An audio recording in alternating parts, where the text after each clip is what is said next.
let the old bells ring. Ashes fall, but we still gonna sing. Kick that door, let the fire roll through. If it's still standing, we ain't through. Light it up and watch it burn.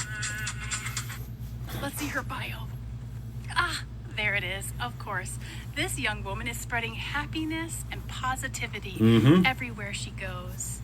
And look, guys, she's a Christian. Oh my goodness, this is so on par for Christian nationalists, because here she is teaching us how to strengthen our faith. This is delusional, to think that you're a good Christian and then you post something like this. This is the party of no new wars and the pro-life party. But I forgot, Christian nationalists do not care about other people's children. They only care about the white children and protecting the white children. She has no problem with millions of children and women and innocent people burning alive. She's literally dancing and celebrating it, yet calling herself a Christian and someone who spreads positivity and happiness. And she also wrote she's an old soul. And you would think that if you were really an old soul, you would have the wisdom to know that you shouldn't, 1, make a video like this, 2, that it's incredibly wrong, and 3, that it's racist and horrible and disgusting.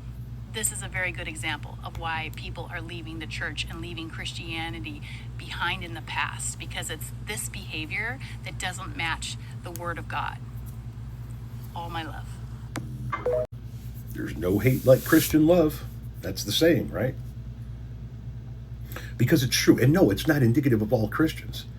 I know plenty of good Christians, actual good Christians, who would never dream of dancing to the notion of mass genocide. I want you to stop and think about what these people are advocating for. This woman who was there dancing in her video, or some of the people that I've shown you that have said, can we just handle it now? Can we just finish them off? When you are talking about turning Iran into a parking lot, and let me just be perfectly clear in my position before I say this.